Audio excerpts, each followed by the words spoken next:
आज की आम खबरों में सबसे पहले हम लेंगे वज़ीर आला अली मीन गंडापुर साहब की अडियाला जेल आमद, जहां एक मरतबा फिर जो है उनकी मुलाकात इमरान खान साहब से ना हो सकी। तमाम मीडिया से गुफ्तगू करते हुए उन्होंने फरमाया कि कहते हैं ना, बाहर बैठ के आप वीलॉग्स बनाएं, आप जाली अकाउंट समाजी मीडिया पे बनाएं या टिकटॉक बनाएं, उसके जरिए हकीकी आज़ादी नहीं मिला करती। उन्होंने ये दावा भी किया कि उनका एहतजाज था कि जिसके बायस जो है साबिक चीफ जस्टिस काजी फाइज ईसा साहब को एक्सटेंशन ना मिली। उन्होंने इस बात का इतराफ़ किया कि जी पार्टी में तनाव है, उसमें गिरोहबंदी है, लेकिन कहा कि जी उसके जिम्मेदार वो नहीं है। सिस्टम का हिस्सा हूँ, केपी का वज़ीर आला हूँ, तो मैं जो उनको बात बताऊंगा मैं उनको फैक्ट्स की बात बताऊंगा। एक है मफरूज़े, मफरूज़ा ये है कि आज इसने विलाग कर दिया, एक मफरूज़ा बन गया, कल इसने कर दिया, परसों मैंने एक बयान दे दिया, परसों इसने दे दिया। ये है मफरूज़े। कभी भी फैसले मफरूज़ों पे नहीं होते। खान साहब जेल में है, उसके लिए फैसला करना क्यों मुश्किल हुआ पड़ा है? और वो पॉलिटिकल लोगों से नहीं मिलेगा तो पॉलिटिकल फैसले कैसे होंगे? मेरे ना मिलने से नुकसान किसका हो रहा है? मेरा सबसे ज्यादा नुकसान मेरा हो रहा है। ऐसा ही है, एक तरफ सारा नुकसान मेरा हो रहा है, इधर हमारे कुछ डाउट्स कहते हैं अली अमीन मिला हुआ है। आओ जी, ये तो बड़ी अच्छी यारी है, मैं यारी में तबाह हो रहा हूँ और मैं यारी कर रहा हूँ क्यों? तो जनाब अली मीन गंडापुर साहब की शिकवे शिकायत के बाद हम आते हैं कुछ सैलाबी सूरत हाल की तरफ, जो बिलाशुबा पाकिस्तान के लिए एक बहुत बड़ा और एक बड़ा गंभीर चैलेंज बन के जो है सामने आया है। वाकई वजीर मनसूबाबंदी हसन इकबाल साहब के बकौल इसने हमारी जो है मईशत को और हमारी ज़राअत को जो है एक मरतबा फिर बहुत पीछे धकेल दिया है। जो इब्तदाई नुकसानात का तखमीना है वो तकरीबन 500 अरब रुपए है, और पाकिस्तान के लिए यकीनन बहुत बड़ा सवाल है कि इस गंभीर सूरत हाल से हम निकलेंगे तो कैसे निकलेंगे। इसके असरात बकौल जो माहिर मईशत हैं उनके बकौल एक तो महंगाई की शक्ल में हमारे सामने आना शुरू हो गए हैं। दूसरा ये कि जो हमारी माशी नमू का हदफ था उसको आप ना सिर्फ मिस कर सकते हैं बल्कि वो दोबारा से मनफी की तरफ जा सकती है। ये इतना बड़ा चैलेंज है, और एक आम पाकिस्तानी के लिए खदशा ये है कि अगर ये सूरत हाल रहती है तो उसके तदारुक के लिए कहीं हुकूमत ऐसा तो नहीं करेगी कि जी इजाफी टैक्सेस का बोझ जो है वो आम पाकिस्तानियों पर डाल दे, जैसे कि हमेशा होता आया है। तो इस अहम मौजू पर गुफ्तगू करने के लिए हमारे साथ मौजूद हैं पाकिस्तान पीपल्स पार्टी के सीनियर रहनुमा मोहतरम नवेद कमर साहब। नवेद साहब, बहुत शुक्रिया अपना कीमती वक्त देने का। वजीर मनसूबाबंदी हसन इकबाल साहब ने ये कहा है कि जी जो सैलाब की वजह से नुकसानात का इब्तदाई तखमीना है वो 500 अरब रुपए है, और बकौल उनके कि मईशत और ज़राअत हमारी दोबारा से पीछे चली गई है। आप इसके क्या मुमकिन असरात देख रहे हैं आम पाकिस्तानी की जिंदगी पर? आमिर, पहली चीज तो ये कि इसमें कोई शक नहीं है कि पाकिस्तान में और खासकर रूरल पाकिस्तान में ये जो सैलाब आया है, और खासकर जो तीन मशरकी दरिया हैं इंडस सिस्टम के, उन्होंने तबाही मचाई हुई है। खेतों के खेत जो हैं वो पानी के अंदर हैं, तो पानी कहीं रिसीड हो रहा है लेकिन काफ़ी जगहों पे अभी तक खड़ा है। तो वो जाहिर है हमारी ज़राअत पे भी उसका बहुत नेगेटिव असर आएगा, पर जो हमारी प्रोडक्शन है उस पर भी असर आएगा। इन सारी चीज़ों का मतलब पहला तो ये है कि महंगाई होगी, सप्लाई लाइंस जो हैं वो ख़राब हो गई हैं, तो चीज़ें जो हैं खासकर जो डेली बेसिस की चीज़ें होती हैं, जो सब्जियां होती हैं, टमाटर वोटेवर जो भी हैं, वो सब मुश्किल होता है। रोड नेटवर्क्स जो हैं वो ख़राब हैं। तो एक तो ये इमीडिएट इफेक्ट इन्फ्लेशन पे आएगा इसका। दूसरा ये कि जाहिर है प्रोडक्टिविटी अगर कम होती है, स्पेशली स्टेपल क्रॉप्स हैं, अब ये मौसम था राइस क्रॉप का, और राइस क्रॉप डैमेज होगा। राइस हमारा एक मेजर एक्सपोर्टिंग वो है कमोडिटी, और वो हमारी एक्सपोर्ट्स उस हद तक कम हो जाएंगी। प्लस कॉटन बेल्ट में क्योंकि ये सारा पानी खड़ा हुआ है, कॉटन क्रॉप को भी इसका नुकसान होगा। तो हमारा ओवरऑल जो बैलेंस ऑफ ट्रेड और बैलेंस ऑफ पेमेंट्स है उस पर इसका बहुत ज्यादा असर आएगा। लेकिन it's too early to assess कि इस एक्चुअल तखमीना है क्या, क्योंकि अभी तो पानी आ रहा है। सिंध के अब जो ऊपर वाले बराजेस हैं वहां तक मुश्किल से पहुंचा है, नीचे कोटरी वगैरह पे अभी पानी आया भी नहीं है। तो टोटल कितना नुकसान होगा, कितना उससे रिकवरी हमें करनी होगी, अब वो अभी तक इट्स प्रीमैच्योर टू से। अच्छा, आपने बड़ी निशानदेही की। मेरे खिलाफ सवाल भी ये होता कि जाहिर है कि महंगाई बढ़ेगी, सबको नजर आ रहा है, उसका इम्पैक्ट आना शुरू हो गया है। एक आम पाकिस्तानी को इस चीज की भी तशवीश है कि अगर हम माशी नमू का हदफ जो है वो मिस करते हैं, और जैसे कि आप फरमा रहे हैं कि और आपकी एक्सपोर्ट्स मुतासर होती हैं, तो क्या इसका मतलब ये लिया जाए कि जी जो टैक्सेस हैं उसका बोझ भी आम आदमी पे मजीद बढ़ेगा आने वाले दिनों के अंदर, क्योंकि ज़ाहिर है कि हुकूमत के पास एक डेफिसिट होगा इस चीज के ऊपर भी, उसके खर्चे ज्यादा हो रहे होंगे, तो ये इसका कितना अंदेशा है कि जी नहीं, ये टैक्सेस। तो खैर इसमें भी शक नहीं है कि जाहिर है कि रिलीफ और रिहेबिलिटेशन का काम जो है वो इतना सस्ता नहीं होता, उस पर रिसोर्सेज डाइवर्ट करनी पड़ती हैं। लेकिन इसीलिए पीपल्स पार्टी भी जोर दे रही है कि सेल्फ रिलायंस बहुत एक अच्छी चीज होती है, लेकिन जब हमारे रिसोर्सेज खत्म हो जाएं तो फिर हमें दुनिया को अपील करनी पड़ती है, क्योंकि हमारा कभी यकीन है कि जो नुकसानात हैं उसमें कुछ तो हमारा फॉल्ट है, लेकिन बहुत सारा फॉल्ट जो है वो तमाम बाकी ममालिक का है, जिन्होंने जो जमीन की टेम्परेचर्स हैं उसको 2 डिग्री और बढ़ा दिया है, जिसकी वजह से ग्लेशियर मेल्ट भी होते हैं, क्लाउड बर्स्ट भी होता है, और जो नुकसानात आप देख रहे हैं और शायद आइंदा भी देखेंगे वो सब होते हैं।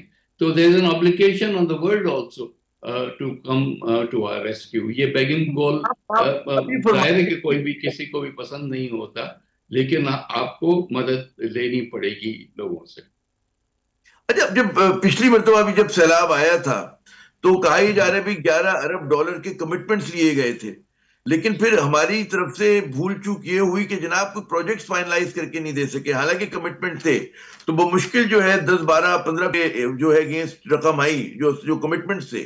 तो मतलब पाकिस्तान की जो अपनी कैपेसिटी है फंड्स रेज करने की, कि लोग कमिट भी कर दें, लेकिन हम लोग कोई मंसूबे नहीं दे पाते, हम कोई टेंजिबल जो है प्लान प्लान सबमिट नहीं कर पाते। ये आप जो बात करेंगे जी दुनिया मदद करे, तो दुनिया ने तो पहले भी कोशिश की थी। नहीं, जी अमर, इसमें कोई शक नहीं। देखें कौन से प्रोजेक्ट्स हैं जब 2022 में सक्सेसफुल की फंडिंग हो सकी। वो थे फॉर एग्जांपल जो सिंध में हाउसिंग का प्रोजेक्ट था कि जो रेन अफेक्टेड और फ्लड अफेक्टेड लोगों के घर जो गिरे थे वो उनको रीबिल्ड करके वापस लाना। वो आपने देखा कि इट वाज प्लान्ड इन सच अ वे कि लोगों को खुद वो कैश मिलता था जैसे जैसे वो डिफरेंट स्टेजेस उस हाउसिंग के कंप्लीट कर। प्लिंथ लगा दिए तो आपको सेकंड ट्रांच मिलेगा, अगर छत लगा दिए तो दूसरा ट्रांच मिलेगा, and so on. So transparent method था, वेरीफाइड बाय सैटेलाइट था। तो फिर दुनिया ने आपको न सिर्फ वर्ल्ड बैंक ने जिन्होंने इनिशियल फंडिंग की थी, इस्लामिक बैंक वगैरह ने भी उसमें अपना हिस्सा डाला। तो अगर हम चीजें ऐसे इस तरह से करेंगे कि लोग को कॉन्फिडेंस है कि पैसे इधर उधर तिधर बितर नहीं हो जाएंगे, बल्कि एक्चुअली जिन लोगों को जरूरत है उनको मिलेगी, तो they will also be willing to help. बाकी सिर्फ ये कह हम हमारे पैसे अरेंज कर दो तो कोई भी नहीं करता। फटीक इतनी हो गई है कि वो हर प्रोजेक्ट को हाथ भी लगाने को तैयार नहीं होते। So the point is learn our lesson from the previous disasters, और इस दफा जो है ज्यादा तैयारी के साथ जाएं। इस दफा लास्ट टाइम प्राइमरीली सिंध था, इस दफा प्राइमरीली पंजाब है जो इसमें होगा। तो हमें नॉर्मल पब्लिसिटी से आगे बढ़ के एक्चुअली जो प्लानिंग है उसमें अपना रोल प्ले करना होगा। तो आपके ख्याल में ये क्या मरकजी हुकूमत पर तनकीद बनती है कि वो लोग इस तरह के प्रोजेक्ट्स नहीं ला सके? मतलब है कि आपको जितने कमिटमेंट से अगर नहीं मिले तो तनकीद किसी की तो जिम्मेदारी जाती है कि जी आपको 90% जो है पैसे नहीं मिले। नहीं, बिल्कुल ये दुरुस्त बात है कि जहां आपने एक तरफ तो एफर्ट किया, दुनिया को मोबिलाइज किया, आपके लिए प्लेजेस भी हुए, कॉन्फ्रेंस भी आपकी जो है पेरिस में हुई, और पूरी टीम, प्राइम मिनिस्टर बिलावल साहब, वो सारे लोग गए। लेकिन अगर उसमें से आप एक्सट्रैक्ट सिर्फ इतना कर सके जो कि गवर्नमेंट के 2-3 प्रोजेक्ट्स थे और उससे आगे कुछ नहीं कर सके, तो फिर फेलियर तो हुआ ना। नहीं, तो यकीन बहुत बड़ा फेलियर है। आपके ख्याल में अब जो जैसे कि आप कह रहे हैं कि जी डेवस्टेशन, ज्यादा तबाही जो है पंजाब में हुई है, खैबर पख्तूनख्वा में बहुत ज्यादा तबाही हुई है, तो अब तक का जो जाहिर है कि आपकी एक मेजर पॉलिटिकल पार्टी है, आप हुकूमत कहते निजाम का हिस्सा है भी और नहीं भी है बकौल आपके। तो अभी तक इमीडिएट रिस्पांस कैसा रहा सूबाई हुकूमतों का पंजाब में और केपी में? देखें, इस वक्त सूबाई हुकूमत प्राइमरी डील कर रही है relief and rescue and then relief पे ना। रिकंस्ट्रक्शन, रिहेबिलिटेशन ये बाद का फेज है। मेरा ख्याल कि इस स्टेज पे तो फेडरल गवर्नमेंट का ये काम बनता है ना कि वो मोबिलाइजेशन भी करे और प्रोजेक्ट जो है उस पे भी जो प्रिलिमिनरी काम होता है वो तो करना शुरू किया, और फिर ये सूबों पे होगा कि वो उसको किस तरह से उसमें फिल इन करते हैं अपने प्रोजेक्ट्स और आगे उसको प्रोजेक्ट कर सकते हैं। लेकिन ये तो जरूर है ना कि इट डजंट मैटर कि फेडरल है या प्रोविंशियल गवर्नमेंट है, काम दोनों ने करना होगा in order for this thing to be successful. एक आपने यकीनन महसूस किया होगा कि समाजी मीडिया पे बहुत तनकीद हो रही है कि जनाब ठीक है कि रिलीफ ऑपरेशन कर रहे हैं, लेकिन ज्यादा जोर जो है वो पब्लिसिटी पे है, तस्वीरें खिंचवाने पे है, वीडियो बनवाने पर है। आप समझते हैं तनकीद जायज हो रही है या मतलब इसमें मुबालगा आ रही है? क्योंकि माजी में भी जब इस तरह के डिजास्टर्स आते थे तो देखिए इसका पॉजिटिव और नेगेटिव दोनों इश्यूज हैं। अगर टीवी पे ना आए तो फिर ये भी तो कहा जाएगा कि जी सो रही है हुकूमत, सो रही है, कुछ भी नहीं कर रही, लोग मर रहे हैं। अब जाहिर है कि लोगों को तो तकलीफ में है। अगर लीडरशिप अपनी मोबिलाइजेशन नहीं दिखाएगी तो वो लोग और अपने आप को आइसोलेटेड समझेंगे। तो to that extent it's right. लेकिन तनकीद तब जायज होती है अगर पीछे काम कुछ भी ना हो, सिर्फ पब्लिसिटी हो रही हो। अगर काम भी हो रहा है तो I think we have to allow that leeway for people.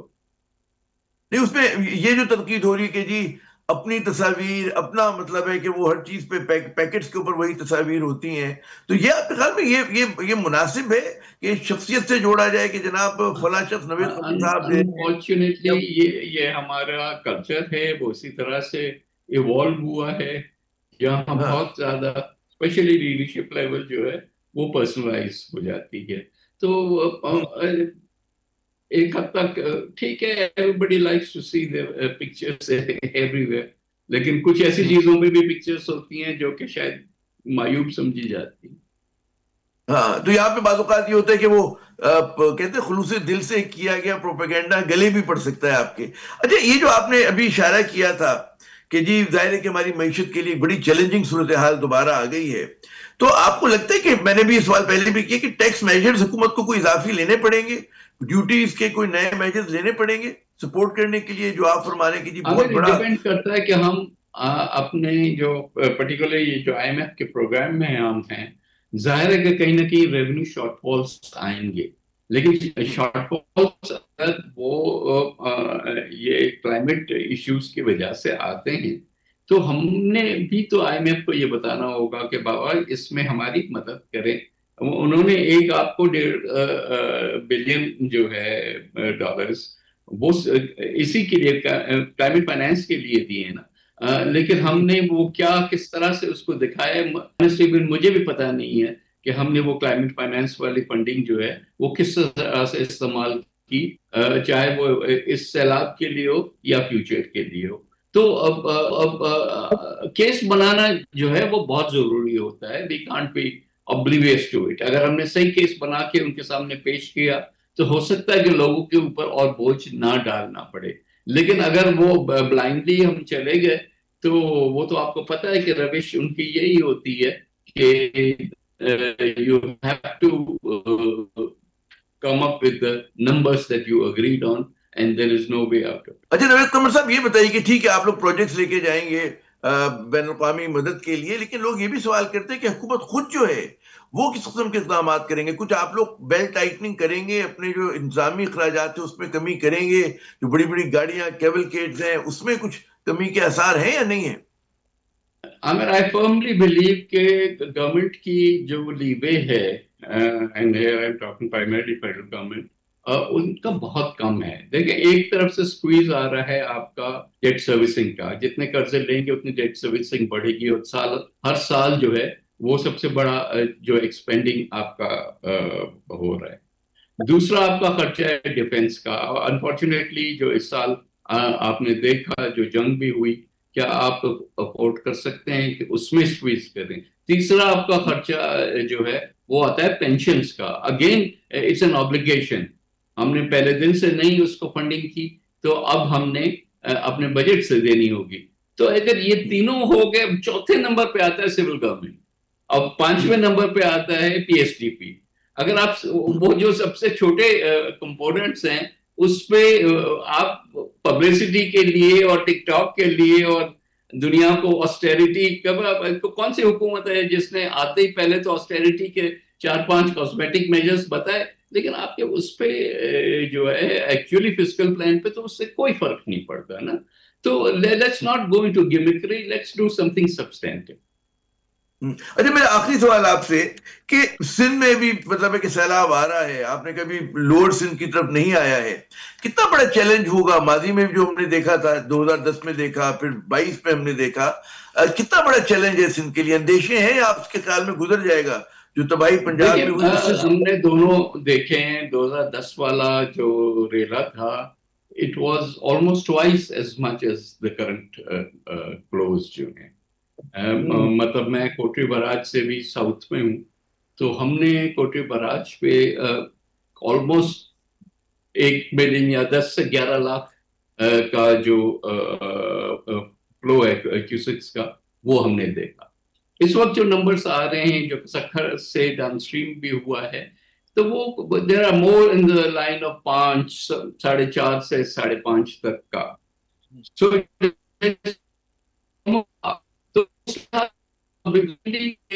जो फोर्टिफिकेशंस उसके बाद हुई हैं बंदों की, फ्रेंकली कहीं भी आपको मेजर ब्रीचेस नहीं होनी चाहिए। अगर आप सिर्फ जो कच्चे का इलाका है उसको देख रहे हैं, तो वो कच्चे का इलाका तो होता ही दरिया का हिस्सा है। वो जब पानी रिसीव करता है तो लोग उधर कल्टीवेशन करते हैं, फिर पानी जब चढ़ आता है तो दरिया वापस अपना कब्जा ले लेता है। So that I think one is confident कि वो हम कवर कर जाएंगे। नवेद कमर साहब, बहुत बहुत शुक्रिया, आपने अपना कीमती वक्त दिया। नाज़रीन, आपने नवेद कमर साहब की गुफ्तगू सुनी, और पहली बात हुई कि इस बार जो सिंध के लिए कम से कम सैलाब का चैलेंज है, बकौल नवेद कमर साहब के, वो 2010 और 2022 जैसा नहीं है। लेकिन उससे ज्यादा अहम बात है कि जब ये जो ख्वाहिश है कि जी हम बैन अवी मदद लेने जाएं, और जिस तरह माजी में हुआ 2022 में हुआ कि जी $11 अरब की आपके साथ कमिटमेंट्स की गई, लेकिन हुकूमत क्योंकि मनसूबा देने में नाकाम रही, तो उसकी वजह से वो पैसे नहीं मिले, 90% वो प्रोजेक्ट्स की पैसे नहीं आए। तो इस मरतबा जो है ज्यादा तैयारी करनी होगी, क्योंकि पाकिस्तान का, जैसे नवेद कमर साहब कह रहे हैं कि हमारे पास और कोई रास्ता नहीं है बजाय इसके कि हम बाहर जाके कुछ अपने लिए फंड्स लेकर आए, कुछ इमदाद लेकर आए। यहाँ पे एक वक्फा लेते हैं, वक्फे के बाद जब दोबारा हाजिर होंगे तो कुछ बात करेंगे पाकिस्तान अफगानिस्तान ताल्लुकात पर। हमारे साथ रहिए। न्यूज इनसाइट में नाज़रीन एक मरतबा फिर खुश आमदेद। हम देख रहे हैं कि बहुत से दीगर महाजों की तरह पाकिस्तान की खारजा पॉलिसी जो है वो भी काफी मुश्किलात का शिकार है, और खुसूसन अगर हम बात करें पाकिस्तान अफगानिस्तान ताल्लुकात की, तो एक बहुत बड़ा चैलेंज बन गया है। और ये चैलेंज इतना बड़ा है कि जिसका हम लोग एक जमाने में तस्वुर नहीं कर सकते थे, क्योंकि ख्याल अमूमी यही था कि अगर अफगान तालिबान बरसर इक़्तिदार आ जाएंगे तो पाकिस्तान और अफगानिस्तान के जो ताल्लुकात हैं, जो हमारी हमेशा से ख्वाहिश रही है पाकिस्तान की कि हमारी मगरबी सरहद जो है वहां के ऊपर कोई तनाव कशीदगी ना हो, वो बेहतर हो जाएगी। लेकिन जो कुछ हुआ वो कहते हैं तवक्कुआत के बरखिलाफ हुआ। और ये बड़ा अहम सवाल है कि ऐसा क्यों हुआ, कि क्या वजह है कि जो कल तक के हमारे इत्तेहादी थे और जिसके लिए पाकिस्तान ने बड़ा कहते हैं ना कि उनकी पुश्तबानी की, बरसा बरस की, अमेरिका की नाराजगी मोल लेते हुए की, वो क्यों जो है पाकिस्तान के खिलाफ जो है हो गए, जो अब नजर आ रहा है। और साथ साथ एक और भी बड़ा सवाल ये है कि उसमें दोष सिर्फ अफगान तालिबान का है कि कुछ हमें भी, हमारी भी पॉलिसी में कोई फ्लॉ है, हमें भी क्या खुद तनकीदी करनी चाहिए, ये भी एक बड़ा अहम सवाल है। और इस सवाल इसलिए भी बहुत अहम हो गया है कि जिस तरह से हम देखें खैबर पख्तूनख्वा में और बलूचिस्तान में जो है दहशतगर्दी के वाकयात में इजाफा हुआ है, और जितनी ज्यादा कैजुअल्टीज, जितनी ज्यादा शहादतें हमारे पाक फौज और सिक्योरिटी फोर्सेस की हो रही हैं, वो तो उसने तमाम कहते हैं ना कि रिकॉर्ड जो है माजी के, उनको ब्रीच किया है। तो ये सवाल बिल्कुल जायज बनता है। और इसी तनाजुर में वज़ीर आज़म साहब ने कहा है कि जी अफगानिस्तान को कि जी आप TTP, इसको वो ख्वारिज कहते हैं, उसके दरमियान और पाकिस्तान के दरमियान किसी एक का इंतखाब कर लें। तो इस अहम मौजू पर गुफ्तगू के लिए हमारे साथ मौजूद हैं काबुल में पाकिस्तान के साबिक सफीर मंसूर अहमद खान साहब, किसी तारुफ के मुताज नहीं है और आजकल एक थिंक टैंक से वाबस्ता है, उसकी सरबराही करें बीकन हाउस यूनिवर्सिटी के साथ। मंसूर साहब, बहुत बहुत शुक्रिया अपना कीमती वक्त देने का। सबसे पहले तो आप हमें ये बताइए क्या वजह है कि अफगान तालिबान जो है वो पाकिस्तान की उम्मीदों पर पूरे नहीं उतरे? कहाँ गलती हुई, किससे गलती हुई जनाब? देखिए, सबसे पहले तो अस्सलाम वालेकुम, और आपके नाजरीन की खिदमत में भी मेरा बहुत बहुत सलाम। देखिए, जो अफगानिस्तान के अंदर गैर मुल्की फौजों के इनखला के बाद से 2021 में जब ये इनखला हुआ, तो उसके बाद एक ऐसी सिचुएशन पैदा हुई जिसमें 4 या 5 दहाइयों के बाद अफगानिस्तान में कोई गैर मुल्की अफवाज नहीं थी। इसके बाद पाकिस्तान और अफगानिस्तान के ताल्लुकात में एक रीसेट की जरूरत थी, उस वक्त भी थी, और गुज़िश्ता 4 साल गुजर जाने के बावजूद मेरा ख्याल ये रीसेट की जरूरत ज्यादा शिद्दत से महसूस की जा रही है। और उसकी वजह यह है कि आप अगर देखें 2001 के बाद से अफगानिस्तान की तमाम हुकूमतें, चाहे वो यूएस और नेटो की प्रेजेंस के दौरान थी या बाद में तालिबान के आने के बाद तालिबान की हुकूमत जो वहां पे है, पाकिस्तान के उनके इन हुकूमतों के साथ ताल्लुकात में टेंशन्स और नेगेटिविटी रही है। जब 2021 से पहले जो यूएस और नेटो के साथ के अंडर जो गवर्नमेंट्स थी, उसमें हमारी टेंशन्स की वजूहत यही थी जो terrorism cross border related issues हैं, लेकिन हमारी बातचीत जो है या एंगेजमेंट पाकिस्तानी स्टेट की यूएस और नेटो के साथ हुआ करती थी। अब 2021 के बाद से हमारे लिए बहुत अशद जरूरी है कि हमारी एंगेजमेंट अफगानिस्तान की जो भी हुकूमत है काबुल में, आजकल तालिबान की है, आइंदा जो भी हुकूमत हो, उनसे डायरेक्ट एंगेजमेंट होनी चाहिए, क्योंकि अफगानिस्तान के अंदर कोई गैर मुल्की फौज या गैर मुल्की प्रेजेंस नहीं है। और इस सिलसिले में मेरा ख्याल है इन ताल्लुकात को रीसेट करने की जरूरत है। जो दोनों साइडों में जो नेगेटिविटी मौजूद है, जो मनफी रुझानात हैं हमारे ताल्लुकात में, उनको एड्रेस करने की जरूरत है। और उसके लिए मैं कलामी कह रहा हूँ, आपने फरमाया कि जी मनफी जो है अवामिल हैं, दोनों तरफ एक रवैयों के अंदर एक मनफियत आ गई है। क्या वजह इस मनफियत के आने की?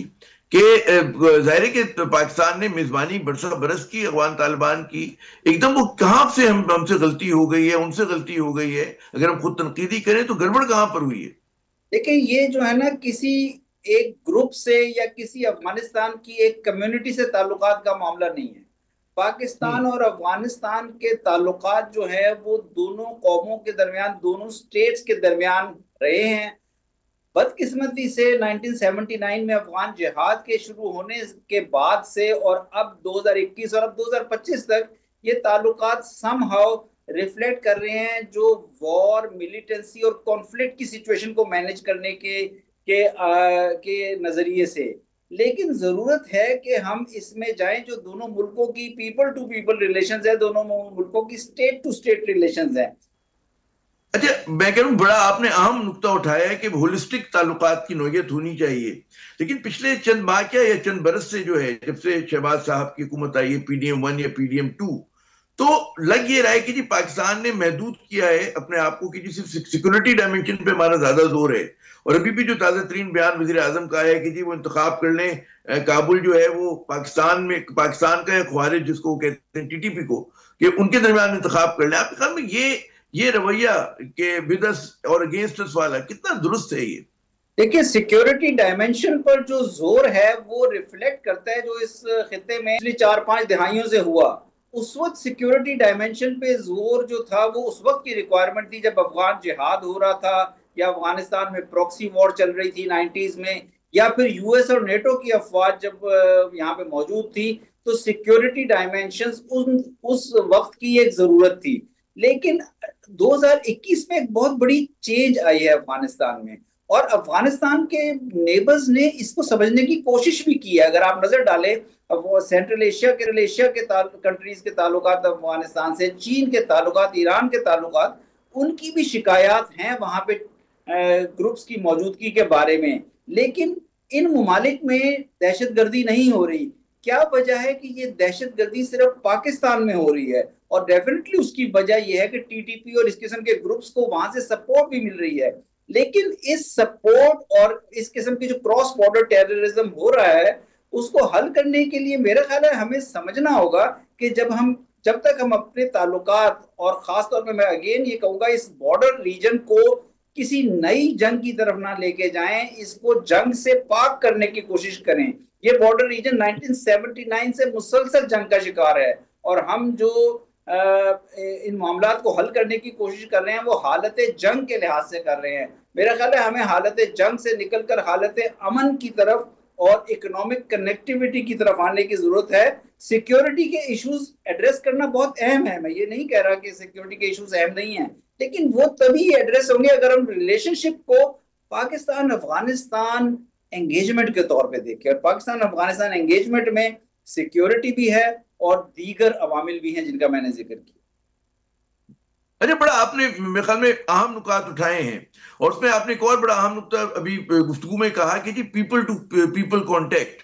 अब यहाँ पर हम देख रहे हैं कि जोर जो है वो ज्यादा क्रूसिव किस्म की डिप्लोमेसी पर है, और बाद लोग ये कह रहे हैं कि जिस तरह से यहाँ से अफगान रेफ्यूजीज को, महाजरीन को निकाला गया है, उससे पाकिस्तान ने जितना मेहनत की थी कहते हैं अफगानियों में गुडविल पैदा करने की, उसको हमने एकदम खुद से खराब कर दिया है।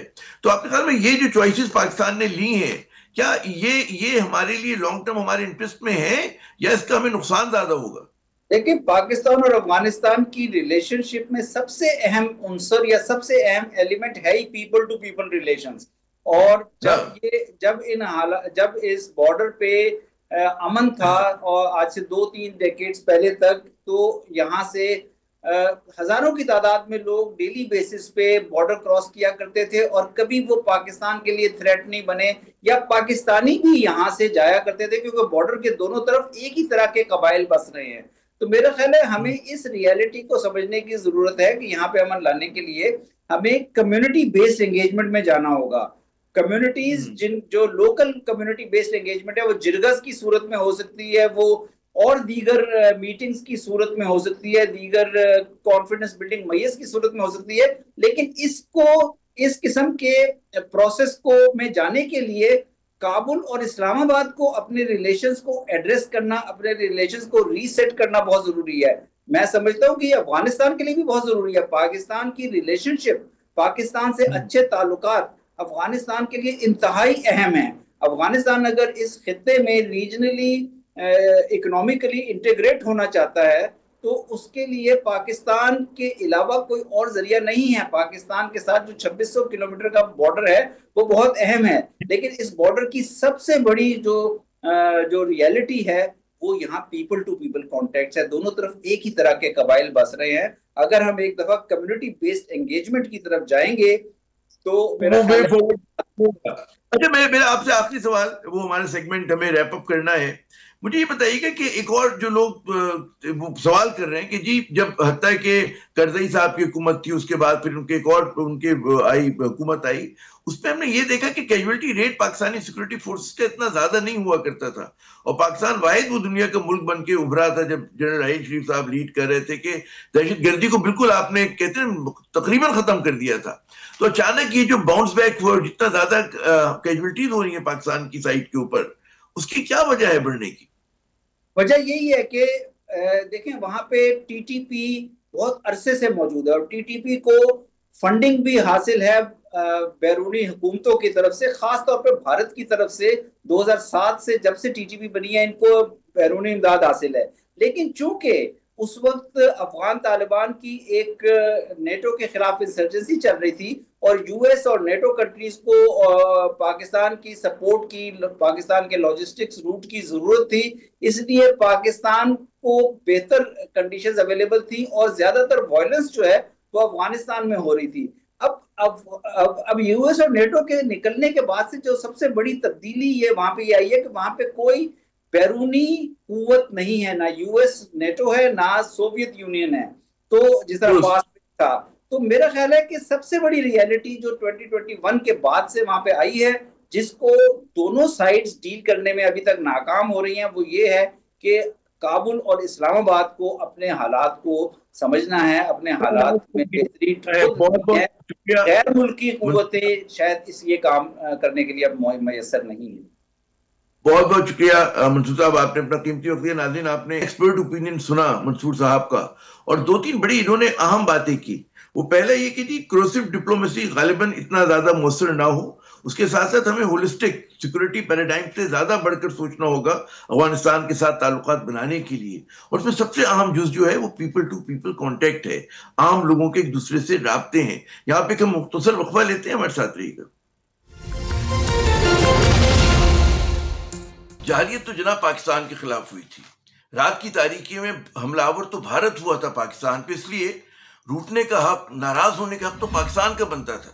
लेकिन हम देखते हैं कि जी एशिया कप में पाकिस्तानी कप्तान का मुसाफे के लिए बढ़ा हुआ हाथ जो था वो बड़ा रह गया और भारतीय कप्तान ने जो है मुसाफा करना बिल्कुल मुनासिब नहीं समझा। और पाकिस्तान की जो क्रिकेट के करता धरता है वो इस बात पे भी बड़े बरहम है कि जी रेफरी ने मुतनाज़ा किरदार अदा किया, इसलिए उनका कहना ये कि जी हम जब तक उस रेफरी को नहीं निकाला जाएगा हम मजीद मैचेस नहीं खेलेंगे। लेकिन असल जो गुस्सा आने की बात है और जिसपे झुंझलाना चाहिए पूरी कौम को, ख़ुसूसन हमारे जो क्रिकेट के करता धरता हैं मोहसिन नकवी साहब हैं, वही कि पाकिस्तान की टीम की जो कारकर्दगी है वो क्यों इतनी कहते हैं ना बद से बदतर होती जा रही है। और क्या वजह है कि जितने मेजर टूर्नामेंट्स होते हैं, जब भी पाकिस्तान पर मुकाबला भारत होता है हालिया चंद बरस में, उसमें पाकिस्तान जो है वो कहते हैं ना कि जहनी तौर पे दबाव का शिकार नजर आता है। तो क्या ही अच्छा हो कि मोहसिन नकवी साहब अच्छी अच्छी बातें कर रहे हैं, माशाल्लाह मजीद करें, लेकिन जो असल काम है कि जी पाकिस्तानी क्रिकेट को रिवाइव करना, उस पर तवज्जो दें तो मेरे ख्याल में कौम जो है ज़्यादा एहसानमंद होगी आपकी। और जाते जाते मैं आपकी तवज्जो जो है फवाद चौधरी साहब की बड़ी दिलचस्प एक्स पे जो उन्होंने एक पोस्ट की उसकी तरफ करवाना चाहूँगा। उन्होंने कहा कि जी कल को जो है अगर शहबाज शरीफ साहब पर केस हो जाए कि आपने कराची में बहरिया स्कीम का जो पैसा है वो इस्लामाबाद में दानिश यूनिवर्सिटी जैसे अहमकाना मंसूबा बनाने पे क्यों खर्च किया, तो ये जायज़ होगा। सवाल ये कि जी कराची का पैसा इस्लामाबाद में क्यों लग रहा है और पीपल्स पार्टी को इस पर जो है इतराज़ क्यों नहीं है। मेरे ख्याल में बड़ा उन्होंने काम की बात की है। और उसके बाद उन्होंने एक और फिर इसी पोस्ट पे एक और उन्होंने पोस्ट की जिसमें उन्होंने कहा जी कराची की लीडरशिप से ज़्यादा नालायक लीडरशिप नहीं देखी जो अपने लोगों के हकूक़ की बात तक नहीं करते। मेरे ख्याल में यहाँ पर उनका इशारा जो था वो मुत्तहिदा कौमी मूवमेंट पाकिस्तान की तरफ भी था। इसी के साथ आमिर ज़ैद को अगले प्रोग्राम तक के लिए इजाज़त दीजिएगा। खुदा हाफिज़।